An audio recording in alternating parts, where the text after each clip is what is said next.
Hi, and welcome to our first lesson in the summer term.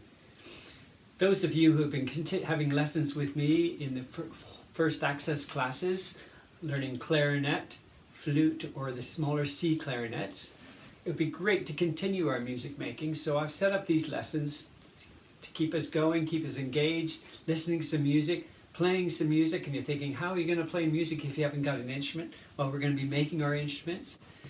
So I hope you enjoy these. Dip in them whenever you like. I'll try to put as many as I can together, and we'll keep our learning going, keep you engaged with music making. It's fantastic to do. So I'd like to also welcome all those other students throughout the country who have been learning in junior schools first access full class tuition on these instruments, who would like to continue their learning with us. So welcome to you. So let's get us started. As I've always done in our lessons, we usually start in the summer term listening to composers at the beginning of each lesson. Now our first composer is Joseph Haydn. He was born on the 31st of March in 1732. Now he came from Austria. So how did it all start for Haydn? Well, he was already making music when he was 5 years old. Someone heard a beautiful voice of his and said, "You must come and join the chorister school," which is in the cathedral St. Stephen's in Vienna. So he joined that and he sang there, but unfortunately as he got a little bit older his voice went down, it broke, and he left. But that might not have been the only reason. He was a bit of a prankster. Actually, I understand he actually cut off the ponytails of a few of his choristers, so that might have been the other reason he left. So eventually Haydn did become one of our greatest composers of all time. He became also known as the father of the symphony and the father of the string quartet, because he wrote so much music and developed the symphonic repertoire and the string quartet, which is based on two violins, a viola and a cello playing together. You might have heard some string quartets before. Now Haydn wrote so much music. Actually, the length of listening to all his music at once would last for 360 hours, which is actually longer than Mozart or longer than Bach's music. He wrote over 104 symphonies. Well, actually, we think it's 107 now. We're gradually discovering ones he might have wrote earlier that weren't attributed to him.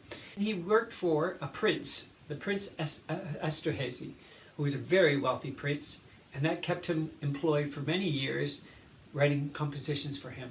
But eventually he did cross the channel and come to live in England, and that was in 1791 on New Year's Day he entered the country. When he was in London, he dedicated 12 symphonies to London called the London Symphonies, and of which one we're going to hear today. It's the 101, the Clock Symphony. Okay. Many of his symphonies have nicknames. There's the Farewell Symphony, where musicians near the end of the music walk off in protest. And there's watch out for the Miracle Symphony if you ever go to listen to that one day, because what happened in the first performance, chandelier from the top of the roof fell down, and luckily nobody was hurt. So that was called the Miracle Symphony. That's number 96. But this is the Clock Symphony, and you think, whoa, clock, London, Big Ben. Actually, Big Ben was made a little later than when Haydn was here, but there were clocks around at the time. So we're going to hear the Clock Symphony. When you think about Clock Symphony, it's going to be a steady pulse of a second, too, when you think of clocks like that. And that's basically why it's got its nickname. The second movement you're going to hear. A symphony usually has 4 movements, 4 sections to it, 4 individual pieces, if you want to think of it. There's the really fast, and then there's a slow, and there's a kind of a minuet, I guess, graceful dance in 3 time, and then a fast, energetic finish. So this is the second slow movement you're going to hear, and it's called the Clock Symphony, the second movement. And if you listen really carefully to the bassoons and the lower strings, you're going to hear them imitating the sound of the second hand going click, clock, like a clock. So this is the Clock Symphony by Joseph Haydn. Okay, now listen to this. There's the bassoon and the lower strings.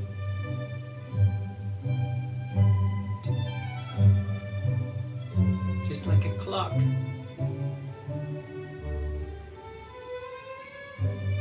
A little faster than a second, I think. Now we have this beautiful graceful melody played by the strings, the violins. And it continues, that clock. It never stops. No matter what's happening in your house, there's the tick of the clock going on all the time. this is just basically a repeat of what you heard before, so I wonder why that's why it's all music is so long.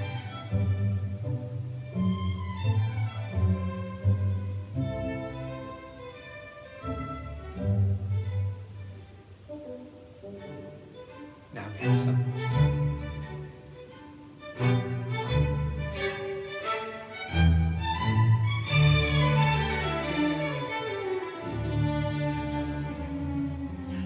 Back to it again. But we have a new instrument introduced. We have an oboe, just one simple line of an oboe.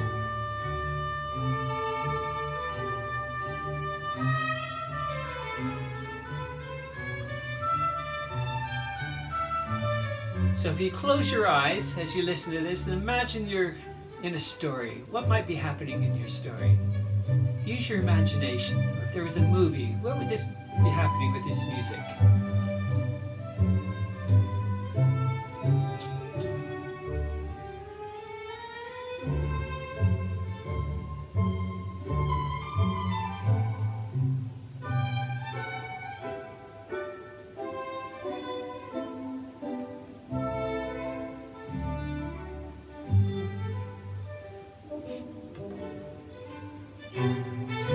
There's the loud.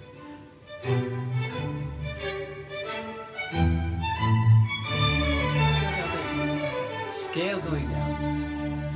And what's going to come back? There's our oboe. And the tick-tock in the background. And the violin's still playing the melody. And we're crescendo.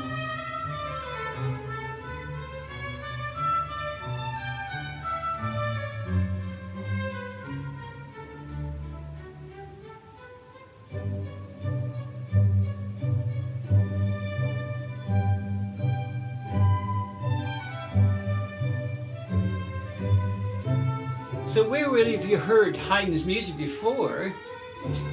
Any of you football fans who have watched England play Germany, we have the German national anthem.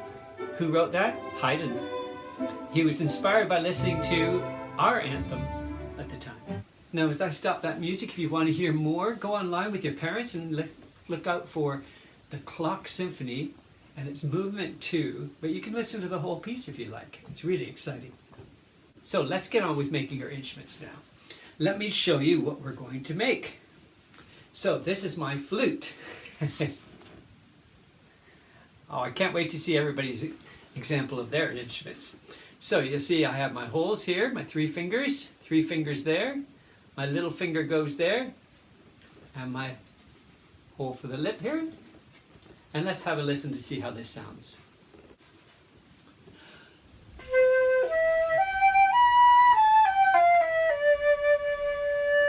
That's pretty good, isn't it? Okay, so now, if I take this off, now if I put this on, we're ready for our clarinet. Whether this is a big size clarinet, B flat full size, or smaller C clarinets, it'll be the same. And we have here, ready?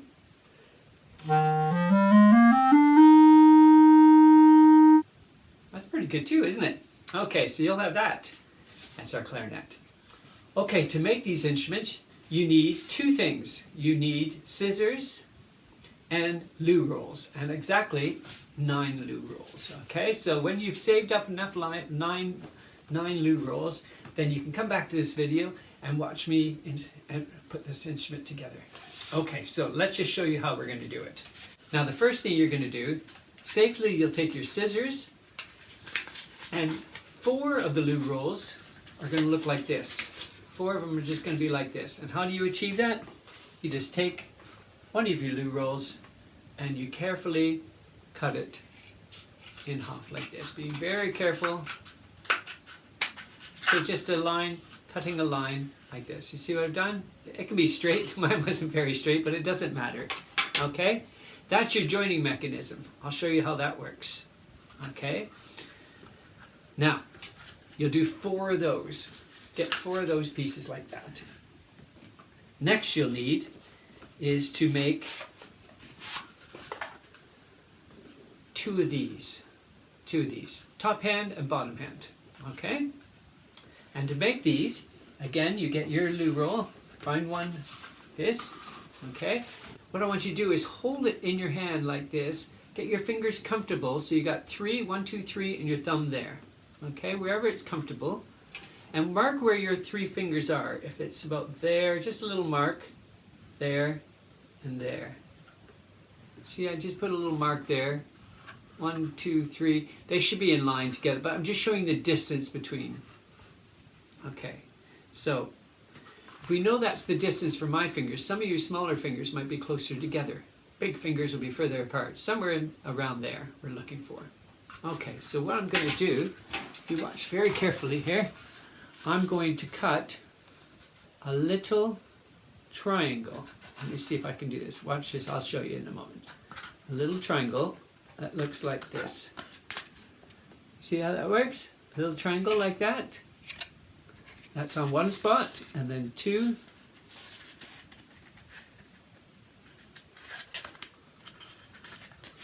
And then 3. So I've got 3 of those. See what I've done there? Okay, and just open it up again. And so it'll look like this. Creates the holes. And that's where your 3 fingers will go. Okay?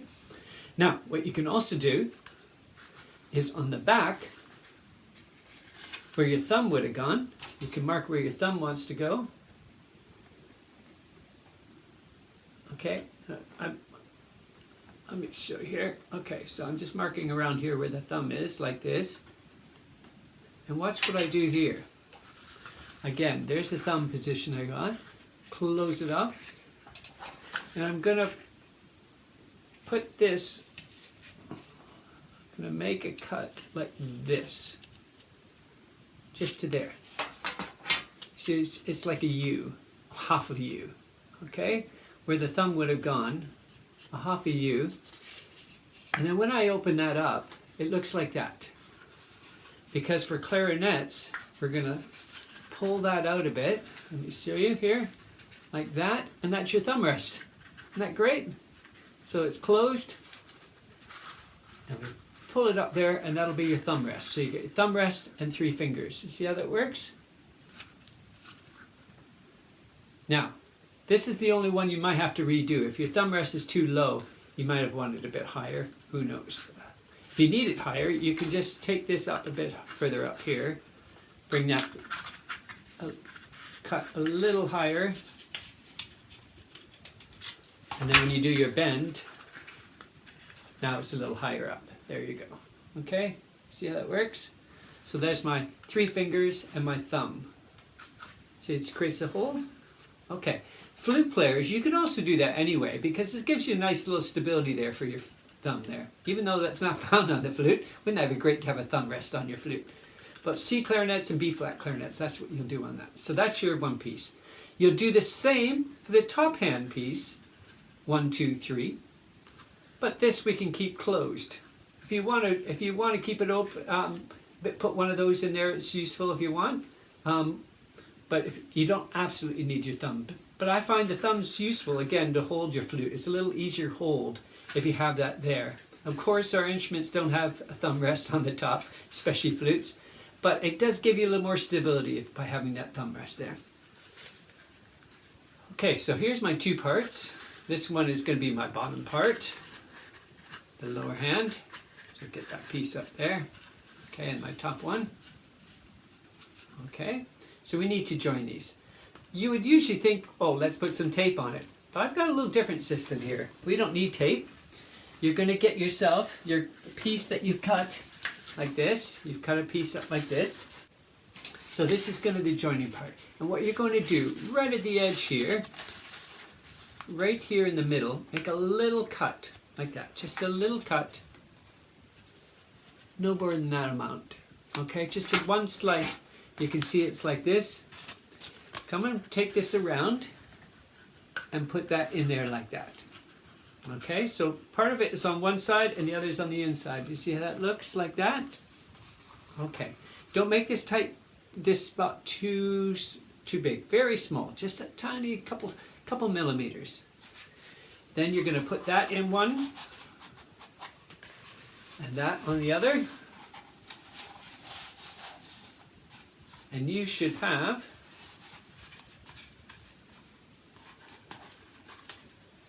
your parts joined together like that. How's that look? Is it good? I had one on there and one on there. Okay? So there's my holes there. Now we'll do the same for another joining piece and an end piece. So I take what I've done here again. I needed 4 of these. A tiny little, let me see if I can do this. Okay, there. See how small it is, the amount I cut there? Just that. Just a tiny bit. Put it in there. Slightly above, slightly below. It looks like this.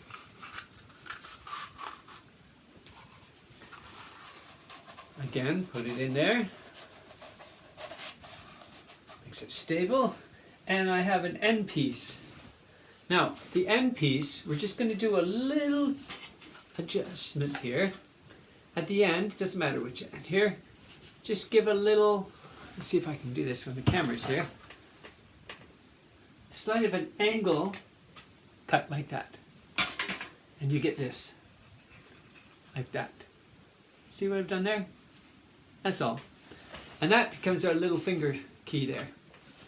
So, what have I got so far? I've got my 2 pieces, then the next joint, we'll go twisting those pieces together. And that little finger is there. So now we have 1, 2, 3, 1, 2, 3, little finger. Getting there, almost there. We make another one of these splices, the little cut. And that'll go on the top now.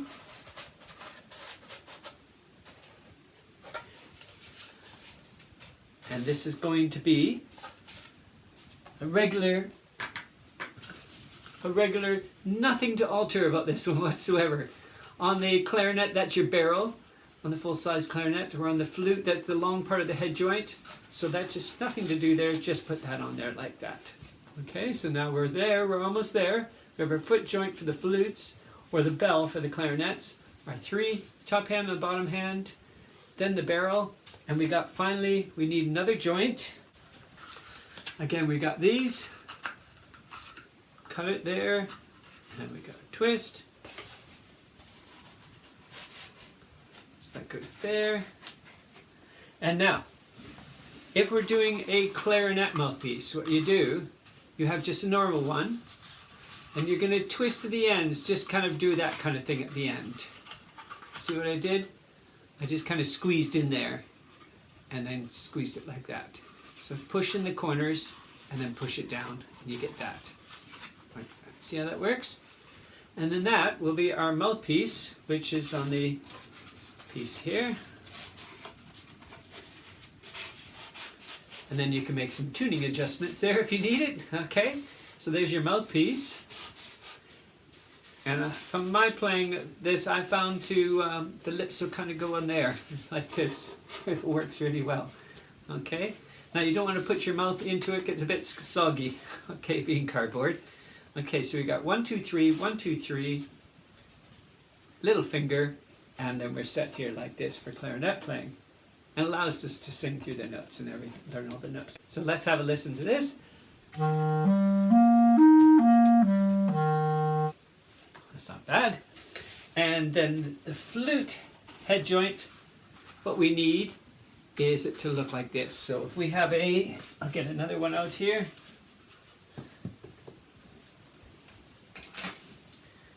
So what you do, again, we just fold it there, and in the middle, between about here and here, we'll make a little cut. I'll show you that way slightly. I'll show you when I got the cut here. So it kind of looks like this now. See how that? And if we open it up, it becomes a hole for our flute lips. Okay, to blow across. Okay, then we'll attach that part there, that, and there's our flute. Depending, your joining mechanism might be slightly coming over into the hole, that's not a problem. And we have our 3 fingers, and make the adjustments with the flute. You can turn the pieces into get right fingering positions there, there, there. And let's hear how that sounds.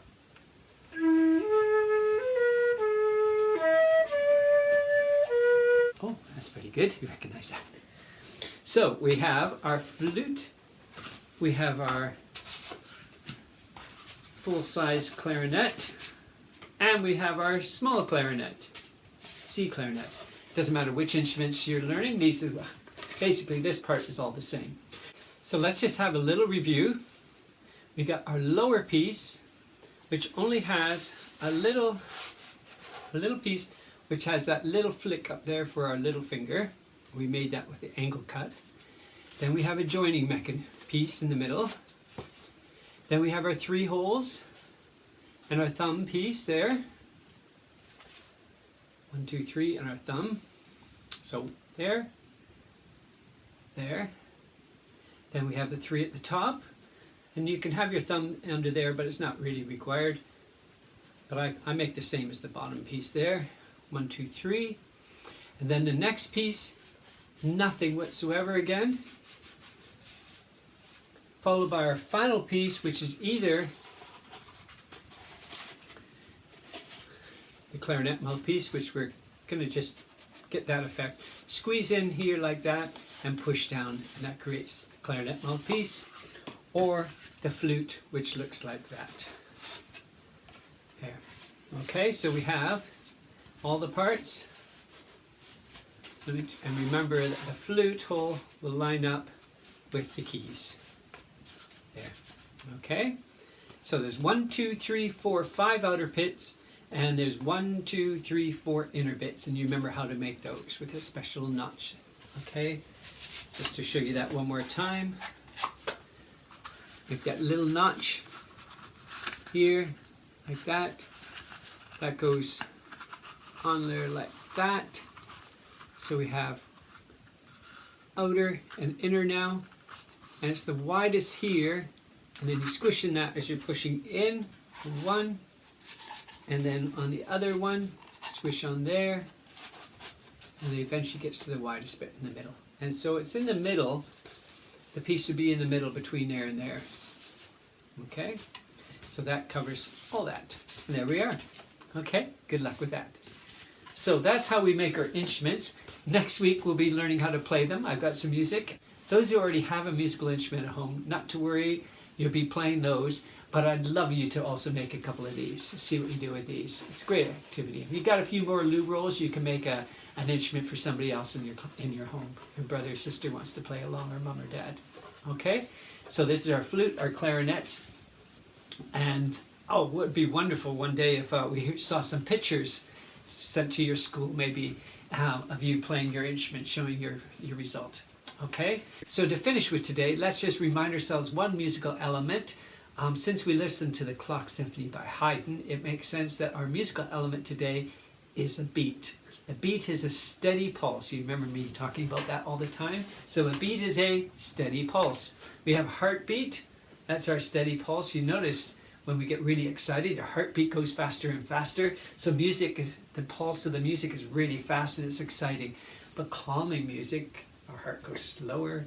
And when we listen to the music, the beat is much slower. And that piece we heard was very calm, wasn't it? So a beat is a steady pulse. It's what you dance to when you listen to music. It's what keeps us all together as musicians when we're playing a piece of music together. So each week we'll be keeping to this format where we'll be listening to some music, learning some music elements, and playing our instruments. I've got some music. We'll be learning music reading skills. We'll be learning to play our instruments. We'll also be learning to compose ourselves, writing our own music, and that you'll be able to play. So I wish you a really enjoyable week ahead making your instruments. I look forward to hearing about your instruments. I'm sure your school would love to have some pictures of you making your instruments. And maybe I'll get a link where you can send me some of your pictures. I'll put a link where you can send me. I'd love to see some of your instruments. Okay? So I can't wait to see some of these instruments of yours. And I hope you join us next time. We're going to start playing them and listen to a new composer. Okay, bye for now.